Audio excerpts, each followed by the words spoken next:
Blitzcrank is a fantastic offensive support who sports both good CC and maneuverability.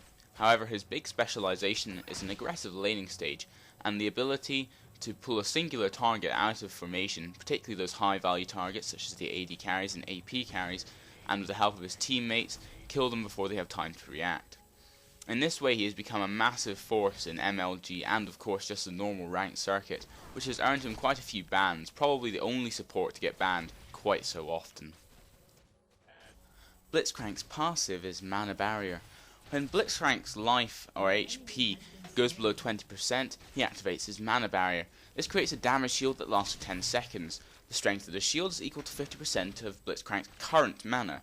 Hence, if he has very little mana left, the Mana Barrier itself will probably fail and be quite sucky. There is a 60-second cooldown before Blitzcrank can activate this effect again. Blitzcrank's Q is Rocket Grab. Blitzcrank will fire his right hand in a straight line to a target area. This is a skill shot, and if Blitzcrank comes into contact with an enemy unit, whether it be a champion or a minion, the first enemy unit to be hit, he will pull the target back to his location, dealing magic damage and stunning it for 1 second in the process. It's important to note that the range in this is roughly about 925.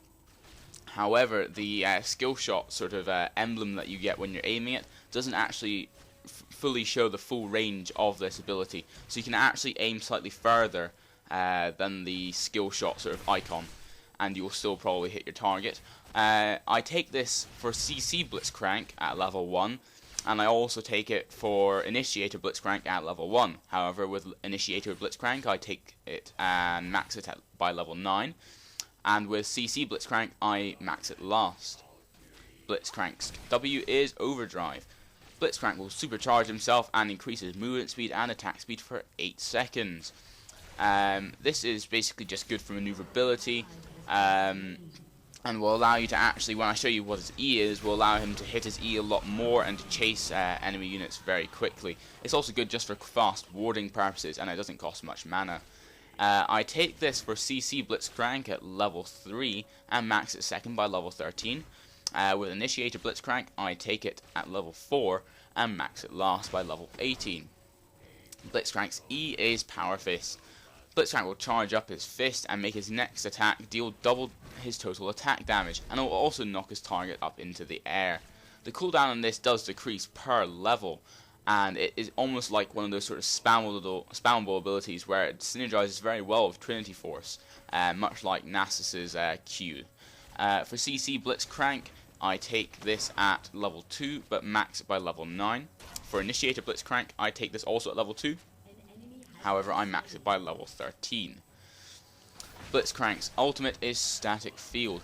Blitzcrank will, as a passive, fire lightning bolts from himself and deal magic damage to one random nearby enemy every 2.5 seconds. This is not affected by cooldown reduction. It also does not affect enemies in stealth. Blitzcrank can actually activate this ability and will emanate a wave of electricity that will deal magic damage to all enemies in a circle around him. The circle is quite big and the range is apparently 600 roughly. This will also silence all nearby enemies for 0.5 seconds. However, the cooldown on this spell is very low, and the reason for this is that when you use the active, you negate the passive and are not able to use the passive again for the next 30 seconds, or until the cooldown resets on the active. The active magic damage on this is very high, and it is of course an ultimate. As a result, I take this at level 6, 11 and 16. Overall, as you can see, Blitzcrank can either be built to have massive CC and be able to launch someone up into the air every few seconds, or it can be built as an initiator, because the fact of the matter is that his rocket grab's cooldown does decrease per level. So obviously if you max it first, you're going to be able to use a lot more rocket grabs a lot more quickly, and so if you miss one, you have another chance to use another, and that will hopefully lead to you being able to land those very quick grabs and the very quick kill as a result. In the early game, you should really focus on trying to use your Q, your pool, to try and pick off one enemy champion and burst him down with help of your AD carry, hopefully force him to use at least some health pots and maybe even go back to base. Here I'm waiting behind this wall, and of course Ezreal and Vayne cannot see me. You have to be patient when doing this and wait for just the right moment, otherwise they'll know you're there and they'll back off. Here I go for Vayne. Actually I get Ezreal instead. I managed to put him into the air and he has to double flash out of there, and this will force him of course back to base. Later on in the game, I'm moving up to mid, seeing that Jax is very much injured from a recent fight with Pantheon. I pull him in and use my E and my ultimate, however he flashes away. However, this now leaves me and Karthus available to backdoor into Annie. Watch here as Karthus uses his Defile. Pantheon gets ulted and moves out of tower range. At this point, I exhaust Annie and pop her into the air for getting out of tower range myself, and Pantheon picks up the kill with a spear shot. Later on in the game, I'm moving down towards bot lane where Caitlyn and Vayne are duking out. Caitlyn is losing. I managed to guesstimate my pull and get Vayne. I pop her up into the air, however she stuns me. I spin around a bit for some reason. I CV this brush over here so that she can't juke. She tries to juke anyway. I pop her up into the air again. Caitlyn is now attacking as well. I use my ultimate and an exhaust and pick up the kill. Caitlyn is not happy.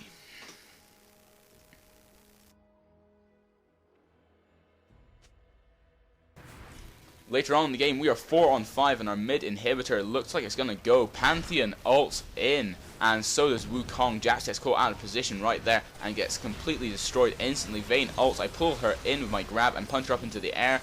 Now we kill Aurelia, and as you can see here, I punch Ezreal up into the air. Karthus ults, and a massive long range spear shot from Pantheon kills off Ezreal. And he thinks she can get away, but you cannot escape from the Blitzcrank. I pull her in with my speed, exhaust her, focus her down for the ace. 4 on 5. Towards the end of the game, I have a ward inside the enemy's base, and we are looking to try and take their bottom tower. Vayne has to move towards mid due to the minion push. She has to move back now. However, look at this. I managed to pull her in, pump her up into the air, and we take her down very quickly. Wukong picking up the kill. Pantheon dives in onto their tower, looking to try and kill Jax. However, Annie focuses him down, picking up the kill. I exhaust Jax, we kill him. However, now I have pushed up onto Annie as she tries to flash away, and Wukong picks up the kill with the dash. We now take the tower, and LOL!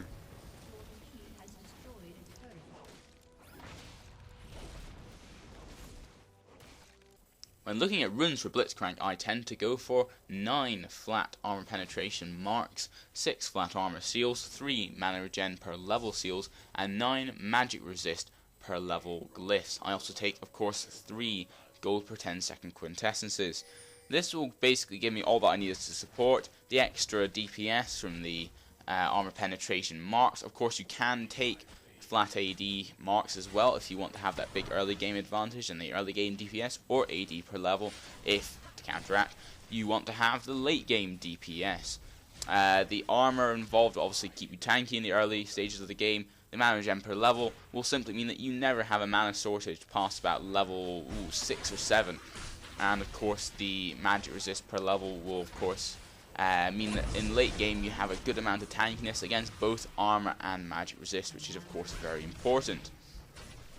Of course the quintessences as well are simply there just so that you can have that gold per 10 second for the wards and oracles, which are of course a completely and utterly valuable part and necessity for any good support. Playing Blitzcrank, I tend to go for a 9-0-21 setup or an 8-1-21 setup, always grabbing the increased attack damage and cooldown reduction in offense, possibly the increased summoner heal in defense, and in utility grabbing the increased gold per 5 seconds, however not the increased starting gold because I consider it to be quite frankly useless. I also take the increased summoner cooldown, as well as all the other things that support needs, such as the increased experience, whether that be just simply flat experience or experience for kills. I also take mana per level and mana regeneration, as Blitzcrank is incredibly mana hungry in the early game before you buy all those heavy mana items that synergize so well with Blitzcrank and his mana barrier. Overall, I feel this mastery setup is good for Blitzcrank as it will allow his mana to sort of really climb up in those later levels, giving him that big ass mana barrier that is basically like sticking 2 fingers up at anyone who tries to focus him, because he'll go under 20% health and then he'll basically go out to 80% health for 10 seconds, which is basically like having a troll face permanently in a team fight. When looking at summoner spells for Blitzcrank, I tend to go for an Exhaust Clairvoyance combo. Clairvoyance is also just a thing that you need as a support, as it gives you that good map awareness, especially when counter warding comes into play. I have actually found out that below about an elo of 800, you won't need Clairvoyance simply because the enemy team will not counter ward. However, above this counter warding will occur, and obviously Clairvoyance should be taken as a result.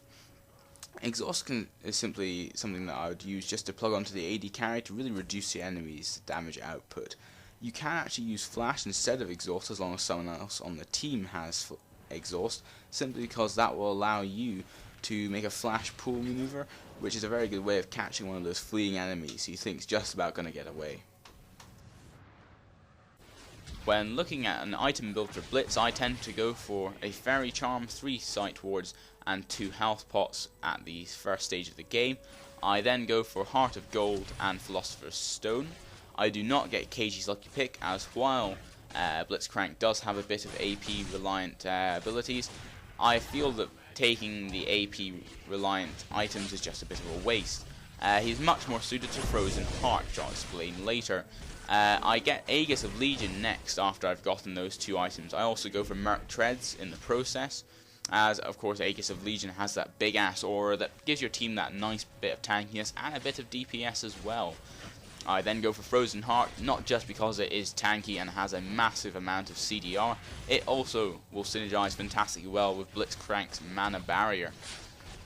I then upgrade my Philosopher's Stone, Shrelia's Reverie. I then of course take my Heart of Gold and upgrade it to Randuit's Omen. If you already have a Randuit's Omen in your team, don't really bother going for a Locket of the Iron Solari, just take another Randuit's Omen. It's quite funny to watch you pop one Randuit's Omen, then 3 seconds later for someone to pop another Randuit's Omen. It basically gives you free wins in every team fight, and I find it quite enjoyable to watch as everybody sort of walking around sluggishly and slowly in the middle of a team fight. It's always quite amusing before you kill them mercilessly. As a final item, of course, I tend to shun away from final items. I just simply keep taking wards, and of course elixirs if I get that far ahead. But if you really want to, then you should probably go for Trinity Force as your final item. It will give him a bit of AP that will synergize nicely with his Q and his R, both passive and active, and it will give him the amazing 1.5 Sheen effect that will synergize incredibly well with Power Fist, allowing it to do 3.5 times his normal attack damage. You have been watching the Blitzcrank Champion Support Spotlight produced by the FFGamers group and presented by me, SSJ. If you want to leave your comments, please feel free to leave them in the boxes below and I probably will be able to get back to you.